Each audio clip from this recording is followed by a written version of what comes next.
Hello, everyone, and welcome to today's webinar titled The Ins and Outs of IE&D in the U.S. and non-U.S. jurisdictions.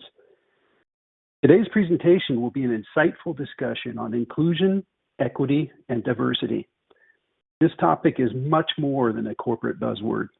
It's a way to deepen relationships with employees, stay competitive in today's difficult hiring market, and more importantly, advocate for groups that may not feel represented or protected in the workplace.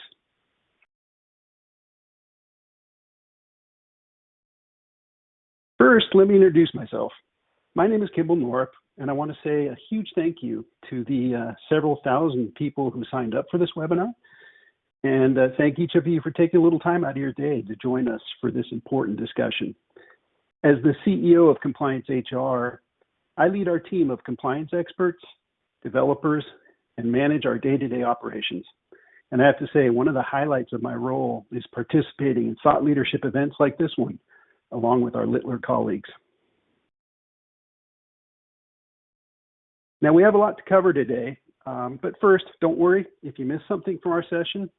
We will be sending you the slides and a link to the recording of this presentation.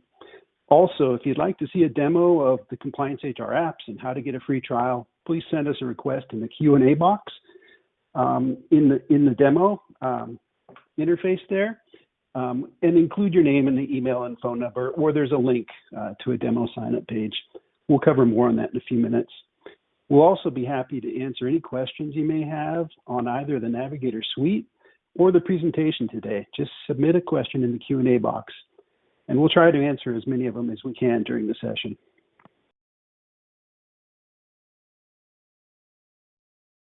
For those of you who aren't yet clients of Compliance HR, we have a whole variety of products designed with expert content from Littler to assist you in complying with important HR topics like employment handbook policies, wage and hour, paid leave, worker classification, COVID, and other labor law requirements.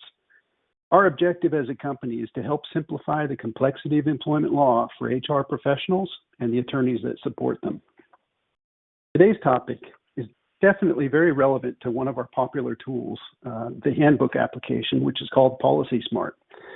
Although today's agenda covers both U.S. and non-U.S. jurisdictions, I should point out that the Compliance HR toolset currently only covers U.S. employment law. Now, as I mentioned, PolicySmart is our most popular tool, containing state-of-the-art handbook language and guidance for federal, state, and local jurisdictions. This solution provides all applicable state laws with state-by-state guidelines from Littler. This is the tool that helps our clients sleep easily at night because they have the best-in-class solution for ensuring their employment law compliance.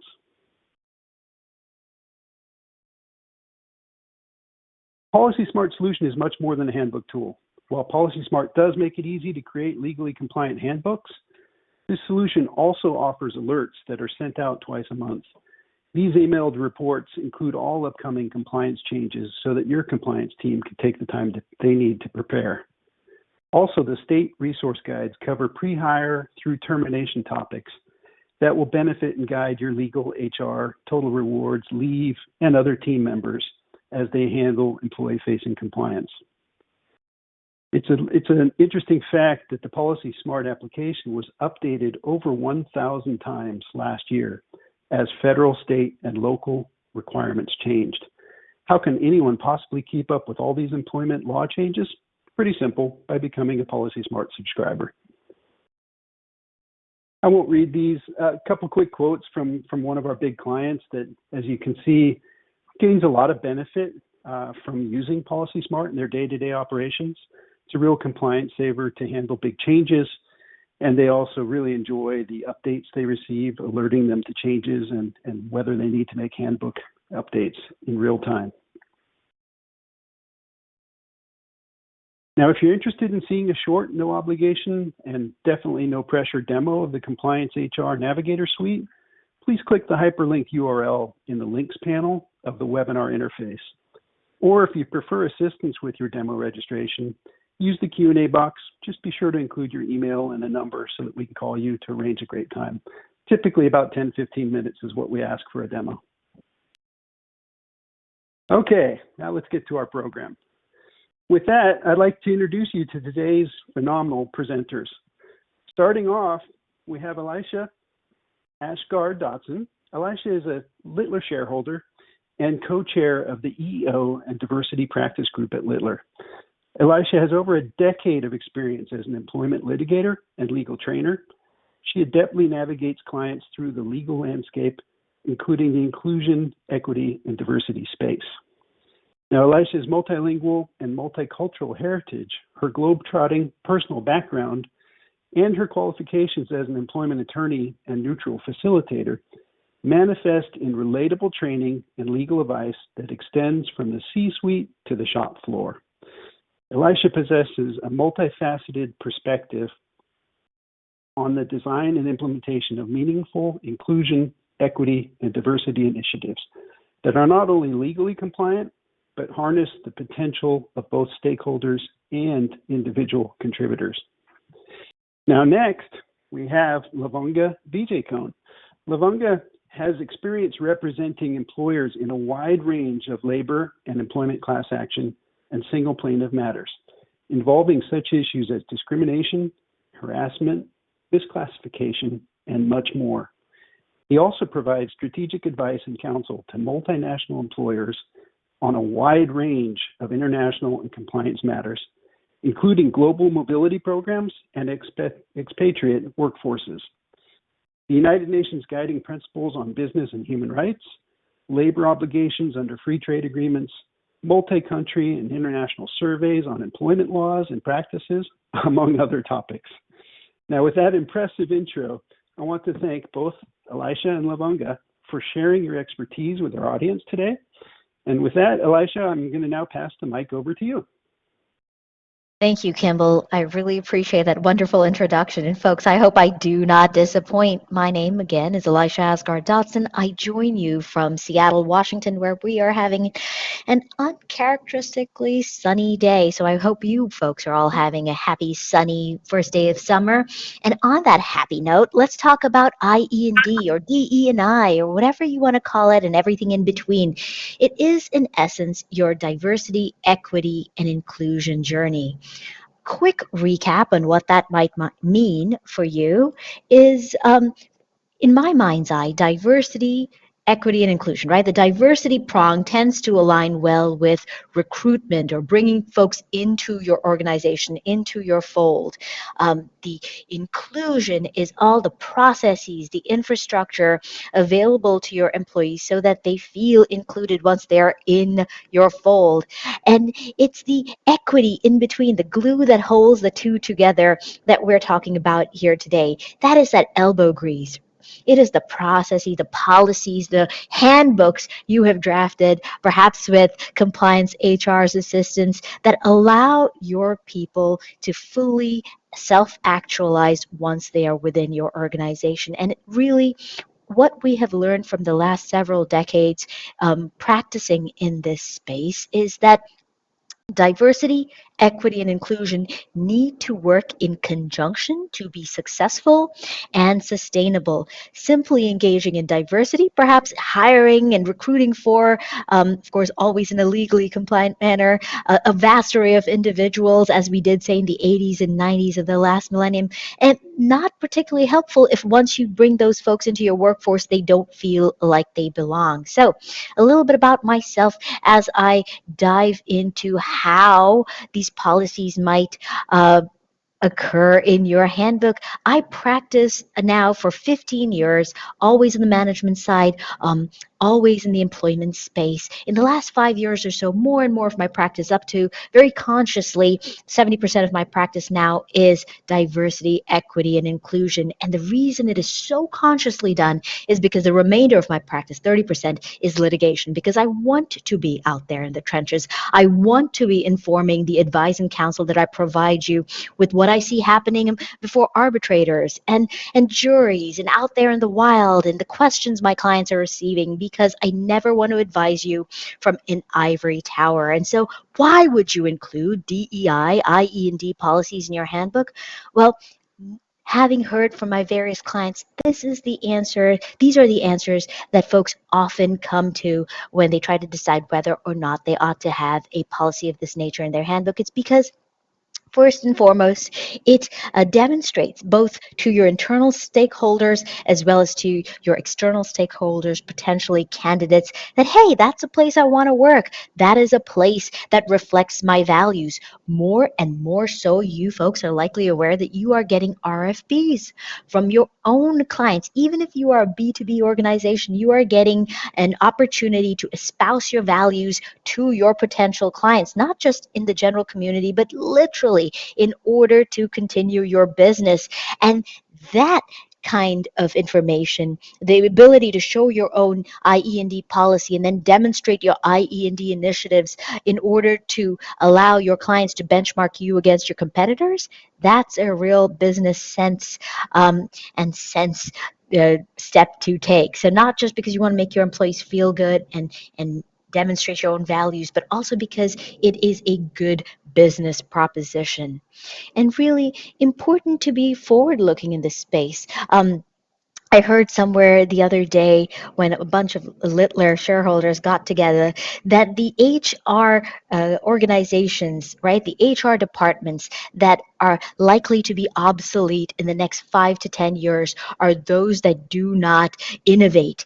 And this is an aspect of your innovation, being out there, maybe not on the tippy tip of the spear where you have to be the test case, and I never want my clients to be the test case, but rather right up there in the forefront and ensuring that you are up there with your competitors. So when your clients are checking you against them, you're being compared apples to apples. All right. Why should your IE&D policy be in your handbook? Well, folks, the U.S. Office of Personnel Management says that companies that institute these kind of policies have tangible benefits. So it's not just loosey-goosey, warm and fuzzies. It's genuine benefits in your bottom line. There are study after study that demonstrates that organizations that engage in, now here's the trick, both successful and sustainable, legally compliant IE&D, well, those are organizations that see an up to a 30% uptick in their profitability. They see a better probability and success rate in breaking into new markets. And they are the organizations that are able to attract that cream of the crop amongst the talent out there. And as we are all living through what some folks have termed the great resignation or maybe the great churn, we are all competing for this cream of the crop talent. I was reading a book very recently by Rohini Anand, who is the former Chief Diversity Officer for Sodexo, and she wrote in that book that a lack of talent, which we are all experiencing now, is something that is not here for the short term, but rather a long-term conundrum that we are all going to be facing, and therefore attracting talent by demonstrating our values aligned to theirs, massive value add in IE&D policies.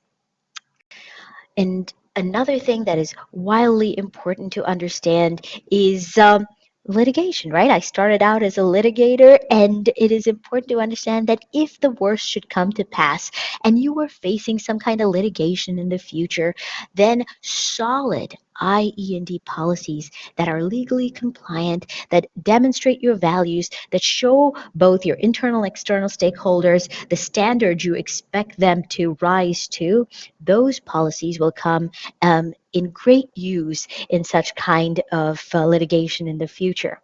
And really, this is what everyone expects of companies. I'm not sure if you folks have seen this yet, but if you are wandering around the universe of the internet, you will sometimes see watchdog organizations that call out employers that don't have, I don't know, an IE&D policy or an employee resource group, or perhaps printed an IE&D statement but then never actually followed up in concrete terms on those values. So remember, folks are watching in the community. This is being published, whether this turns up in a Reddit forum or on a video blog somewhere. It is very important to ensure that our IE&D policies are not simply performative IE&D, but rather have substance behind them?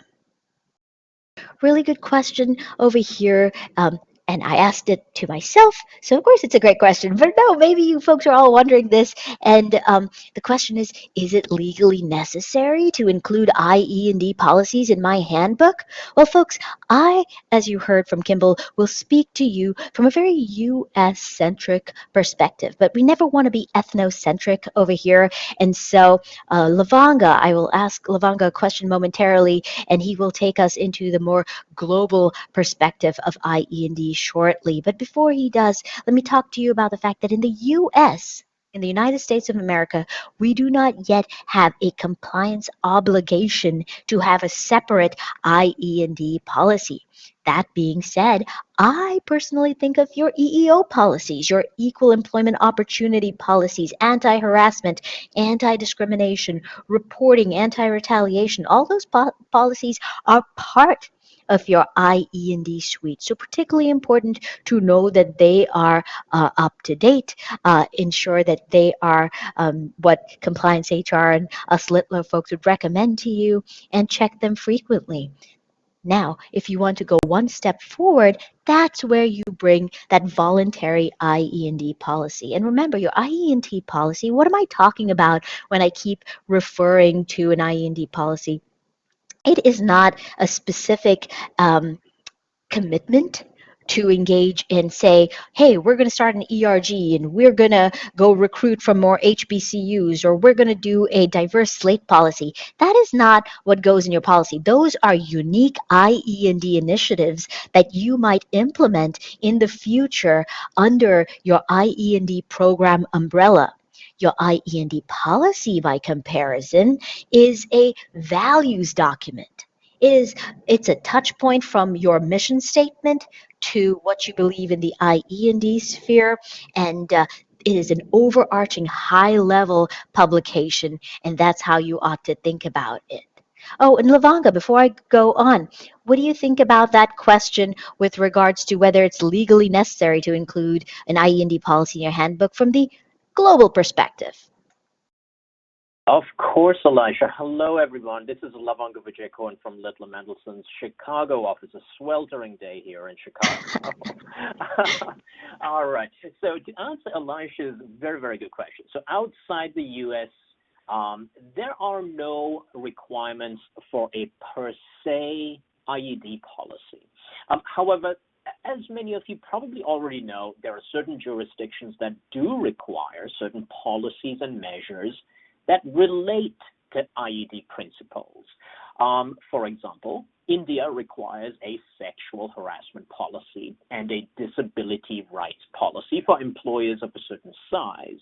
In Japan, beginning in April of 2022, employers with 101 employees or more are now required to not only obtain data, but also publicize their data relating to the ratio of female representation in the workforce.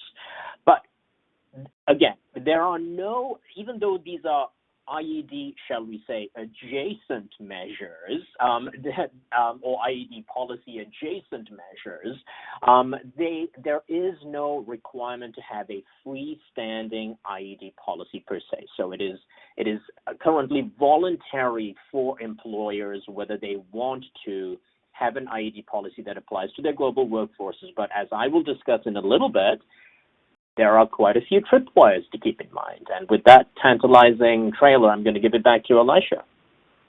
Awesome. I cannot wait to hear what you have to say about those tripwires, Lavanga.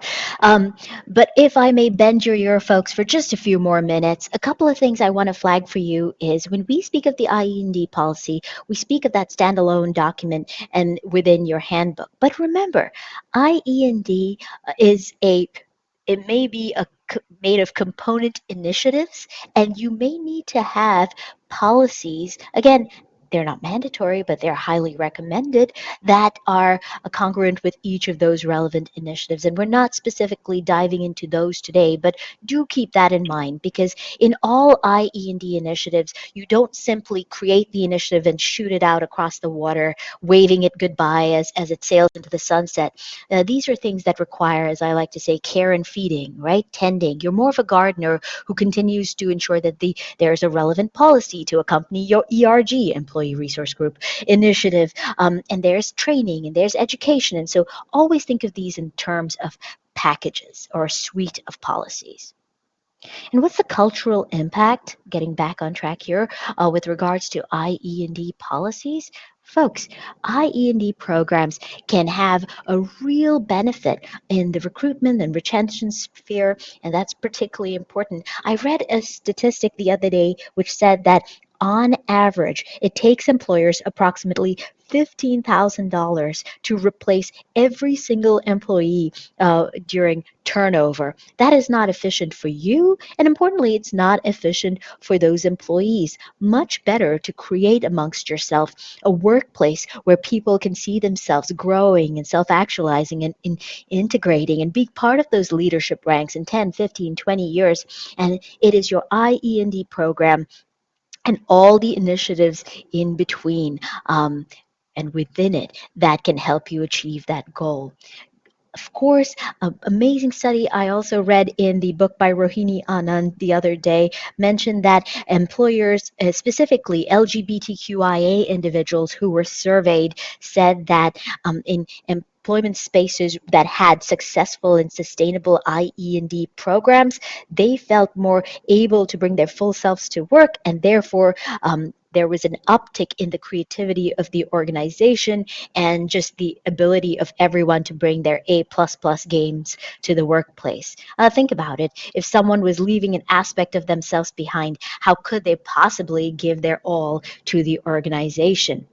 In fact, right before I pass the baton onwards to Lavanga, let me share this really interesting story with you. I once did a IE&D facilitated conversation with an employer who had employees all over the world. Specifically, these employees were nuclear scientists. Now, you really want your nuclear scientists to be bringing their full selves to work and their A++ game. Add another plus in there, A++. And I spoke to one nuclear scientist who told me that they traveled from the US to Ireland. And when they went to the Irish offices, they felt like they were treated differently, just a little differently, for the first entire year of their employment there until they could really be imbibed into the culture. And during that time, they just did not feel themselves, were not able to fully actualize. And in fact, they left something on the table for that year. And they lost out and the employer lost out, and therefore it's particularly important to ensure that IE&D works. Now, talking about IE&D working, Lavanga, how on earth do we make it work in every non-US workforce? Obviously not monolithic. How do we go about that? Well, thank you, Alyesha. And yes, you touched on something that is going to be very critical to my comments here, which is that it is not monolithic, case by case. All right, I'll expand on that in a bit.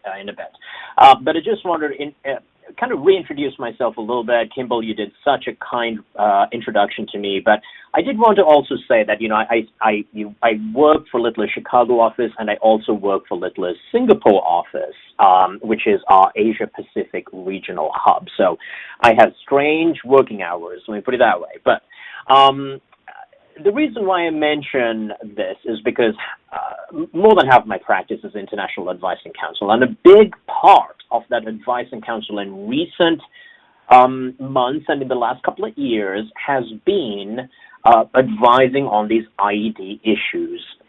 Often the typical case that I get is when a U.S. multinational has implemented an IED policy for its U.S. workforce, and then decided almost as an afterthought to extend that policy to its global operations because they believe that the IED policy reflects the type of values that they want to see implemented in the entire company. But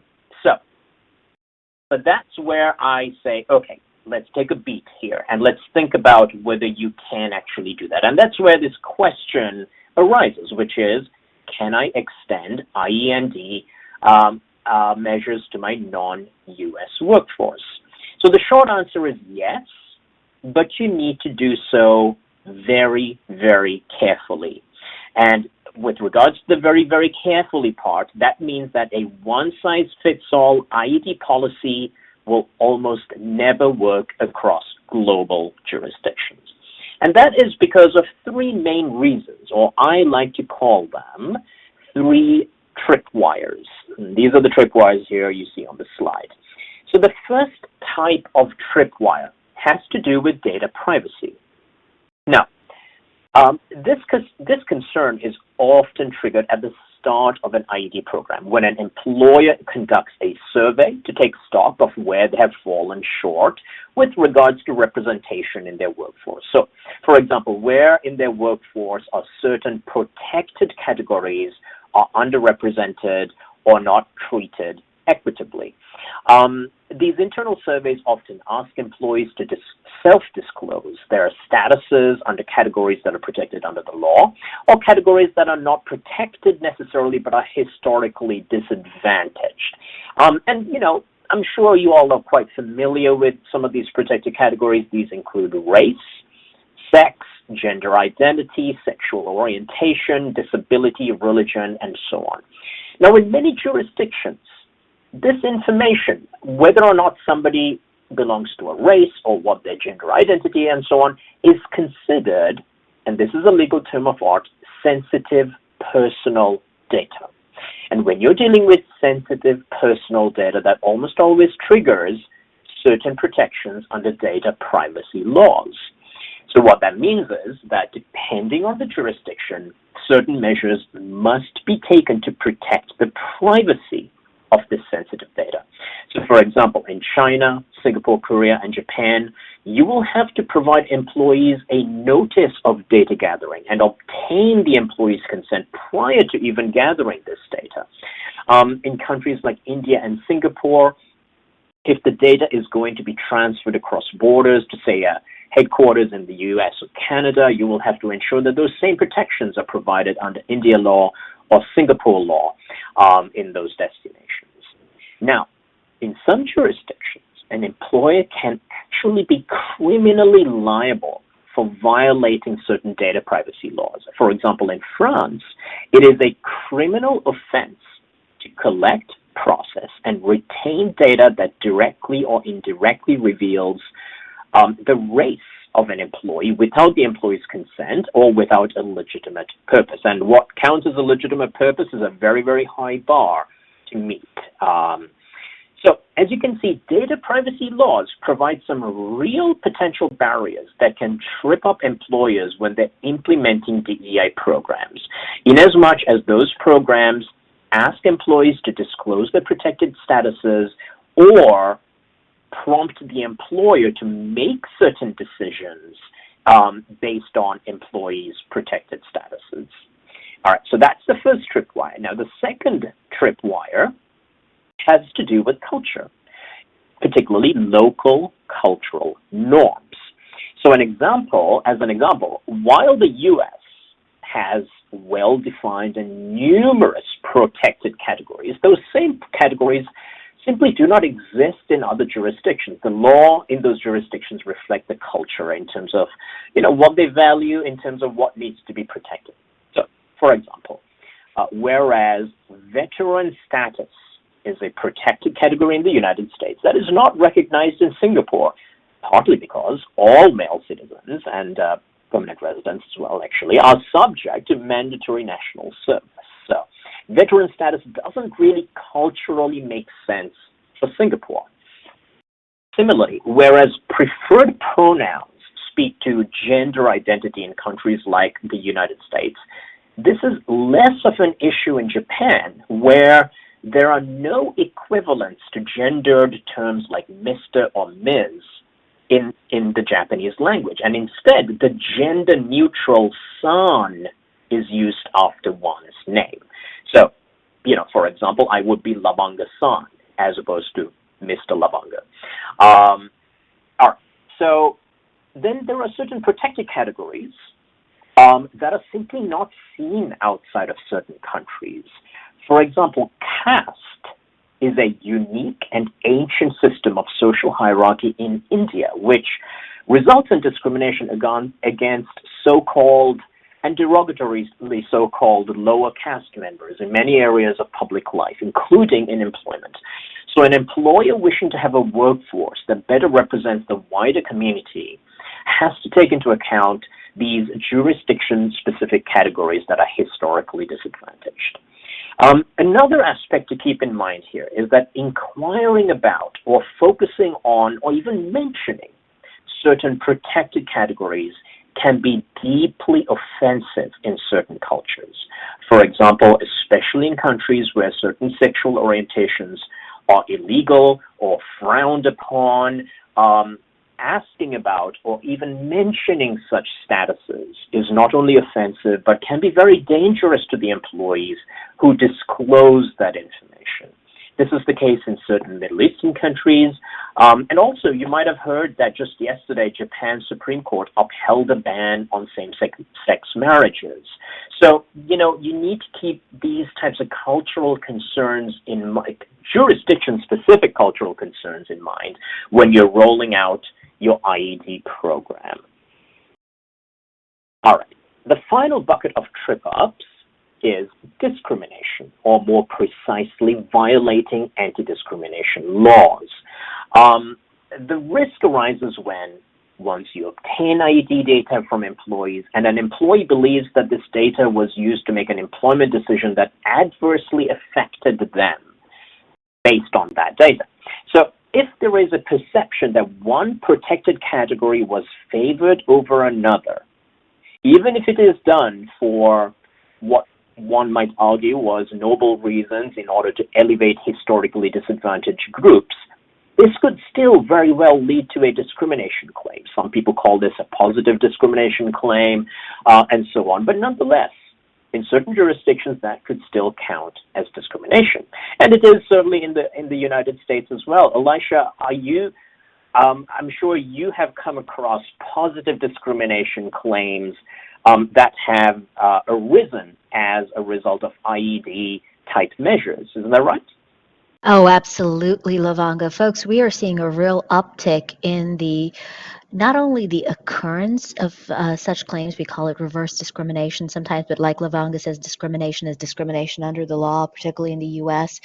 And not only are we seeing an increase in the number of such claims, but we are seeing a greater appetite on the parts of courts, arbitrators, and folks of that nature to give a year to such claims. One of the complaints I often talk about is one in which an in-house counsel bought a claim of gender discrimination against the company because of the company's espoused desire to hire more women and ensure that there were more women in the executive ranks. The in-house counsel, who's male, applied for the position, did not receive it, and then bought suit as a result. And he was not laughed out of the court at the motion to dismiss stage. No, this made it well into discovery before the parties amicably settled out of court. So, Lavanga, you're absolutely right. A real new area of contemplation, not necessary concern, but definitely something to contemplate in this space. Absolutely, yeah. And the same is true of jurisdictions like Australia and the UK. We've seen some very high profile, again, I'm going to use the term positive discrimination cases that have come about, although that term is a little misleading. But nonetheless, these are cases where an employer has tried to favor historically disadvantaged groups or protected classes, and then an employee who felt that they were unfairly treated as a result of those measures have filed cases. So now, discrimination claims can arise at any stage in the life cycle of an employment relationship. But in some jurisdictions, the risk of discrimination is more acute at the hiring stage. For example, in China and Singapore, anti-discrimination laws are stricter about using IED data and considering job applicants. All right. So those are the tripwires I wanted to discuss with you all. Now, moving to some, I would say, a little bit of good news here. Again, these tripwires that I mentioned show that IED programs are sometimes fraught with risks depending on the jurisdiction, and so much so that they might discourage certain employers from doing such programs. However, as Alyesha so eloquently put it, there is a strong business case to be made for these programs, despite these risks that arise in certain jurisdictions. Now, one particular jurisdiction has provided some degree of protection against liability for employers that arise from these tripwires, and these are for employers who make good faith efforts in designing their IED programs. And that jurisdiction is Canada, specifically Canadian provinces. Now, these provinces have rolled out what are known as special programs. These allow employers to institute IED programs that are designed to provide preferential treatment to employees or job candidates who belong to categories such as local indigenous groups that are historically disadvantaged. I will use the example of the province of British Columbia to illustrate how employers can take advantage of this special program. So that program is run by the British Columbia Office of the Human Rights Commissioner. So an employer who wants to roll out an IED program in British Columbia would submit to this government agency a special program application. The application requires detailed information about the company proposing the program, the program itself, including the purpose of the program, the disadvantage it's intended to address, and how it will go about addressing it, anticipated benefits of the program, and so on. It's a very detailed application that you need to fill out. The agency will then review the application, and then if approved, it will provide a written decision letter to the company that approves the special program for a period of time. Now, this letter from the BC government or whichever provincial government you apply to is very, very valuable to the company. Why? Because if after the program is instituted and an employee makes a discrimination claim like the ones we discussed before, this letter will serve sort of as an affirmative defense against that claim, because it will establish the company's bona fides as to the lawful purposes of the program and the government's endorsement of that program. So by participating in these province-level special programs, Canadian employers can get some degree of peace of mind with regards to the risks inherent in the IED programs. Another jurisdiction that is leaning into encouraging IE&D measures is Singapore. Singapore just announced a new points-based visa system that will apply to high-skilled and high-paid foreign workers in their work permit program to be rolled out next year. Individual and company-related attributes are factored into this points calculation. In addition to factoring in the candidate's salary, education, and skills, this new framework also accounts for whether the nationality of the candidate improves the diversity of the hiring company. Now, if you know anything about Singapore's workforce is replete with expats. So in light of all of that, Singapore has made this decision that, in terms of improving the diversity of the hiring company is very important, because it wants to remain a haven for expats, but highly skilled and highly paid foreign workers who also contribute to the diversity of the country in general. So Canada and Singapore illustrate how jurisdictions outside the United States are slowly starting to encourage and incentivize companies to diversify their workforces through various IE&D measures. In this case, at least in the case of Canada and Singapore, through legislative measures.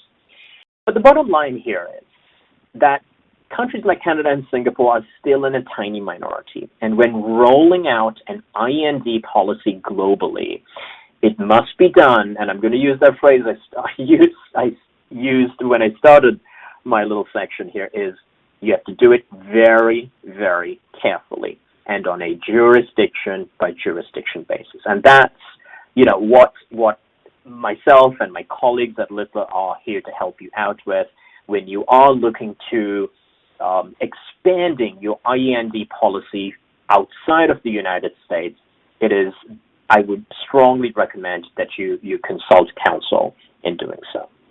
All right, with that, I am going to turn it over to Kimball.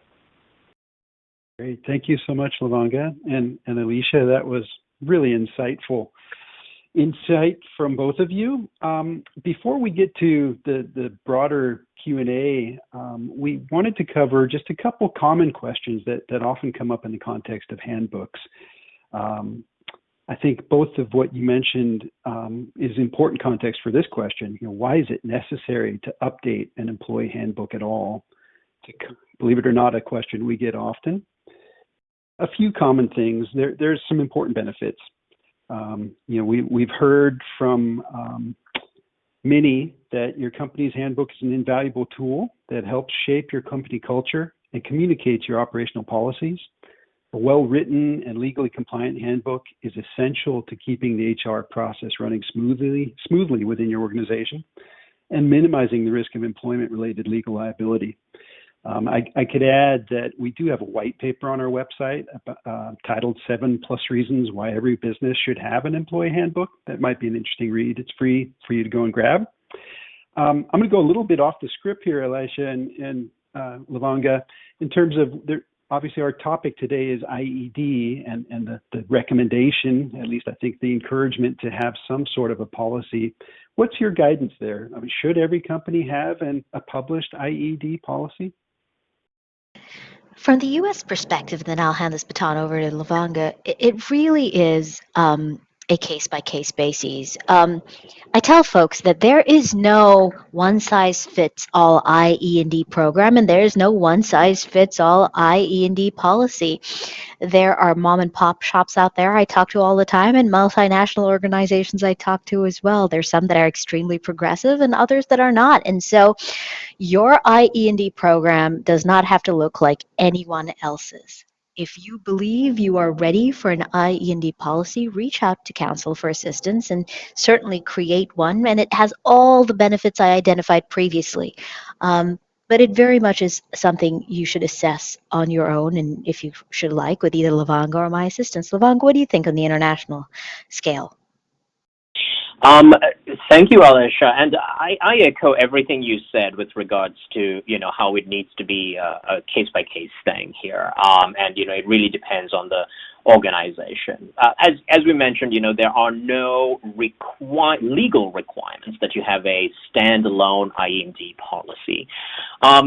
Something to keep in mind, though, when you're thinking about non-U.S. jurisdictions is, if you are going to roll out an IE&D policy in certain non-U.S. jurisdictions and you want to use it as a performance tool, you need to provide notice in certain jurisdictions, you need to provide notice to employees that such a policy is being rolled out and that it will be considered a performance tool. And in certain jurisdictions, policies are considered to be contractual as well. So you need to watch out in terms of the language that you put in there, in terms of how it applies to certain workforces. Another point I wanted to make is, even though there isn't any sort of legal compliance obligation for having an IE&D policy, we've been seeing a lot of clients who are getting pressure, and I think Alyesha mentioned this, or maybe it was Kimball, in terms of RFPs from their own customers as to, hey, why don't you have this policy or not? And there are also these organizations called ESG agencies. These are ESG ratings agencies. ESG stands for environmental, social, and governance. And it's under that social part that IE&D policies can come. So these ratings that these agencies provide, they publicize these ratings, and sometimes those ratings can cause some concerns to the company, to the shareholders, and it could even move markets as well. So we often get clients who are like, hey, we got a really bad ESG rating and we need an IE&D policy. And, that's when, we sort of step in and we help them have a global policy as such. We often get that question with regards to human rights related policies as well, which are also related to the IE&D principles that we're talking about. So yes, so from the non-US perspective, these are concerns that you want to keep in mind. And something else I'd like to bop in with as well, we haven't really spoken of this because it's not necessarily my primary forte, but everyone who's been looking at the news or simply wandering down the street is likely aware that there's been a sudden uptick in traditional labor activity, particularly in the US and particularly related to social justice issues. And so if you are going to implement an IE&D policy or DEI policy, and you have a traditional labor force or you have union involvement, you want to consider reaching out to Littler, perhaps working with one of our traditional labor attorneys to ensure that you are negotiating for this and appropriately implementing the policy in such a way as it would impact your unionized workforce. All right. That was my last cent over there. Kimball, back to you. All right. Great insight from both of you. Thank you so much. One other common question that I think we all field is, how often should I update my employee handbook? And this one is a challenge because it's really dependent. I hate the answer, it depends, but it depends. Every organization is different in terms of their size, industry, risk profile, number of employees in offices, and many other factors. However, from the compliance HR perspective, we recommend that companies should review their handbook every month for important changes, just to monitor, with the goal of updating each quarter. And obviously that doesn't apply to, some organizations are perfectly fine with annual. But I think staying on top of it is important, monitoring for important changes. And that being said, another quick plug, we actually have a webinar next month with our Littler colleagues that's going to talk about critical changes that you might want to consider. So be on the lookout for that. I'm sure you'll get a notice of that if you're on this list. And I guess opening this up again to Alyesha and Lavanga, from your perspective, any insights there in terms of frequency of updating? From my perspective, I will say that this is an area in flux. There is no set in stone over here. And so this is particularly an aspect of your handbook you will want to pay particular attention to. Kimball mentioned maybe checking it out every month, maybe every quarter. This is definitely one of those more frequent checkouts that you like to do. For example, I know this is not necessarily directly related to our conversation today, but many of you folks are likely aware of the legislation in Florida that would prohibit certain kinds of training in that state. Tennessee, Texas, Virginia will likely follow on Florida's heels with similar legislation. So obviously that wouldn't be a policy in your handbook, but those kind of IE&D practices and generally keeping your eyes open to IE&D changes, particularly important to ensure that your policies do not become stale in this space. Lavanga? Yes, thank you, Alyesha. Yes, I certainly echo what you're saying there. There is no set best practice as such with regards to non-US jurisdictions, but something to think about is that the world is changing in terms of the types of protected categories that exist under particular jurisdictions' laws. I mean, the US is certainly well ahead of the rest in terms of, how many protected categories there are recognized under the law. But, other jurisdictions are slowly starting to add certain protected categories. So, and that becomes important if you have an IE&D policy that reflects a certain set of protected categories as it would apply to, say, Kazakhstan, and Kazakhstan changes its law and says, "Hey, we are now going to recognize this protected category, whether it's a gender identity or same sex or sexual orientation, as a new protected category." You certainly want your IE&D policy to reflect that. So absolutely, you should be keeping an ear to the ground in terms of the legislative changes that are happening, and they are happening. This is a hot area of law in terms of our practice, and this is where we can certainly help you. Yeah. Okay. That's my comment there. Over to you, Alyesha and Kimball. Great. Thank you, Lavanga. So, Kimball, I'm sorry. Can I add one more thing, please? Because a very good question came in with regards to unions, and whether there needs to be union buy-ins with regards to DEI programs. Certainly, outside of the United States, absolutely you do, and this goes to that employee notice that I mentioned, which is that you need to provide employees notice that there is going to be this policy and that it can be used as a performance management tool, down the road. So, yes. So, when you're talking about employee notice, it also means that if you have a union in certain jurisdictions, you call them works councils and so on, you certainly do want to provide them, notice. And in some cases, you might actually have to consult with them, and they might have some input into the policy as well. The same goes for Kimball's question, most recent question, which is about updating it. So even after you have the DEI policy, let's assume that you consulted with the union or works council and you did implement it.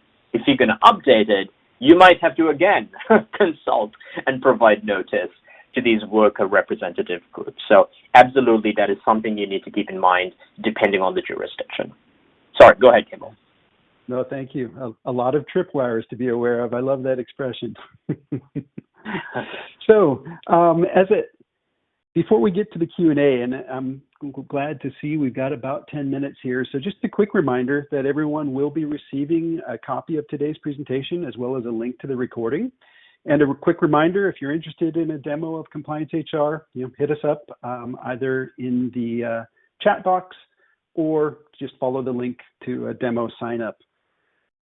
And with that, we do have, as I said, a little bit of time for some questions. Alyesha and Lavanga, are there any questions from the chat that you'd like to respond to for the broader group? I'm happy to take one, Alyesha, if that's okay with you. Yeah, go right ahead.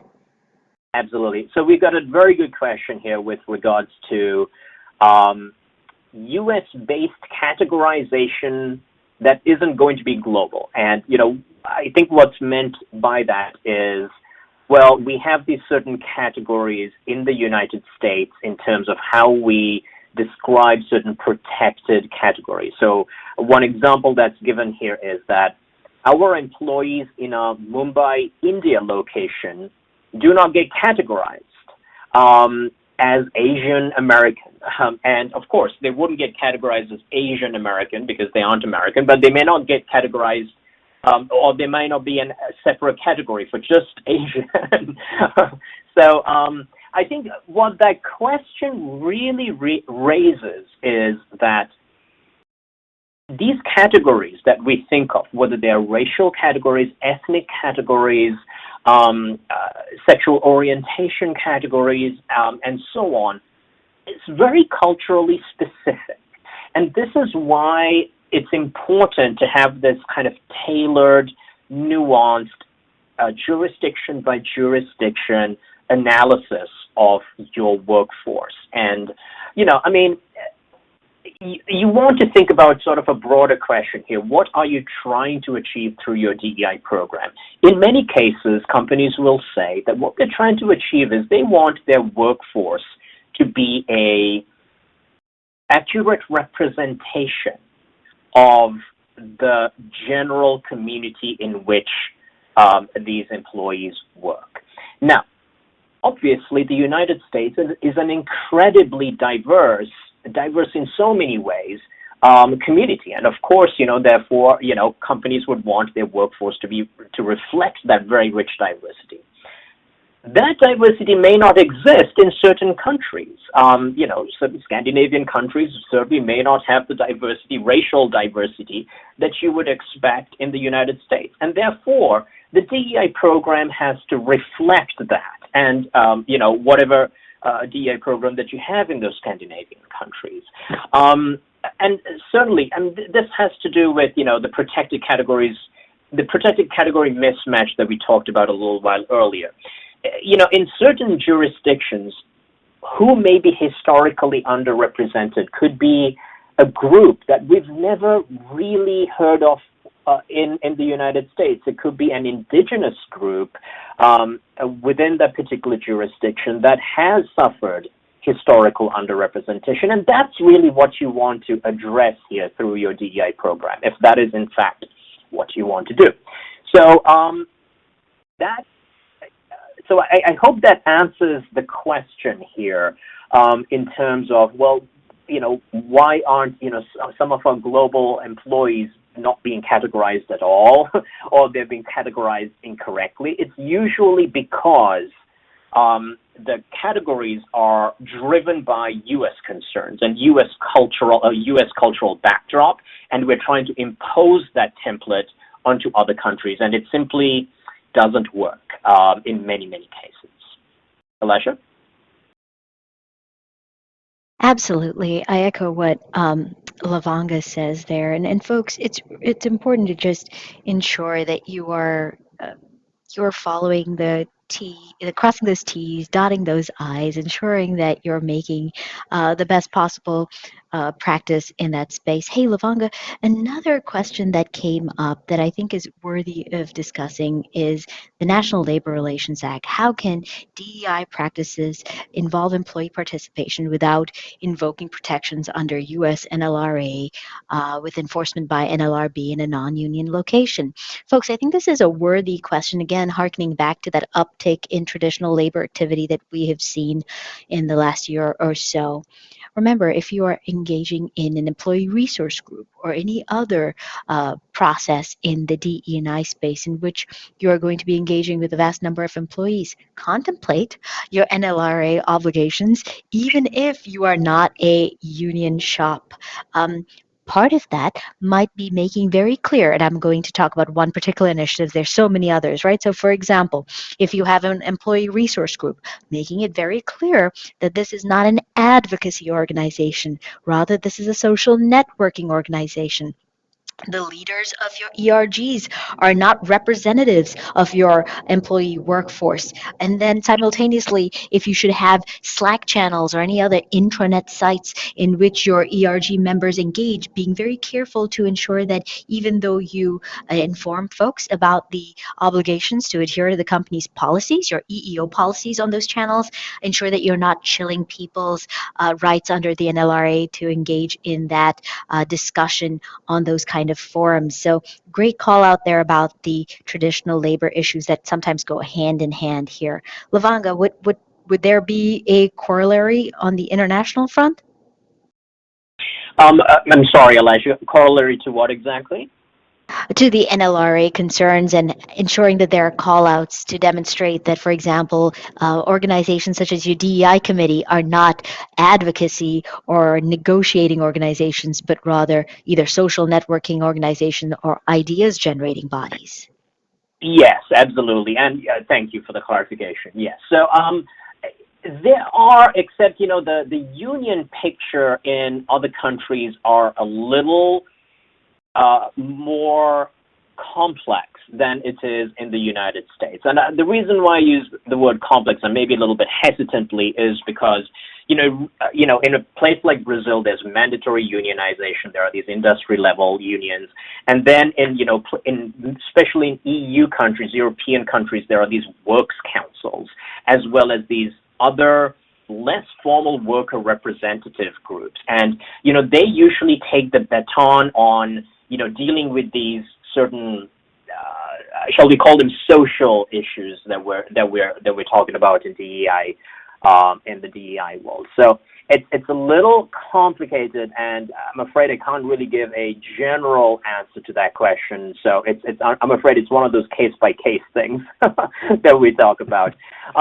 Before we go, I did want to address a very, very good question here that I got from Mike Kraskow with regards to, and his question is, how do you ensure employees in protected categories are treated properly when they travel to other countries where they are not considered protected? Very good question. That really depends on why they are going to the other countries. Because ideally, you do not, if they're going for a very short period of time, they're not being seconded for years and years, and they're going, say, as a COVID nomad, for example, and they're working remotely from another country. You actually want to put in place certain safeguards, contractual, of course, that that state that that particular country's laws do not apply to this employee. In other words, the protected categories do not apply to this employee. And the reason is a broader reason, which is that if this is an employee of the U.S. entity and they're working in a place like India, but they're working remotely to benefit the U.S. company, you might be creating some serious corporate tax liability to the U.S. company by creating a permanent establishment for corporate tax purposes. And therefore, you want to say this particular employee is not protected under those laws and continue to be protected under U.S. law. Now, whether or not that's actually feasible, that sort of depends on the amount of time that the employee spends there. So, but then again, when we're talking about a more formal assignment, a secondment of an employee to an entity in another jurisdiction, then it's a different conversation. So, Mike, I'm happy to take this, if you would like, I'm happy to address this separately with you as we are out of time, and it is a much more nuanced conversation that we need to be having. Indeed. I'll turn it over to Kimball. Lavanga. Yeah, unfortunately, I think we could go on for another hour here, but we're at the top of the hour, and we want to be respectful of your time. That wraps up another great webinar. Our sincere thanks to our thought leaders and partners from Littler, Alyesha, and Lavanga. And a huge thank you to everyone on the line for attending our presentation today. From all of us at Compliance HR and Littler, thank you, and I hope you have a great rest of your day.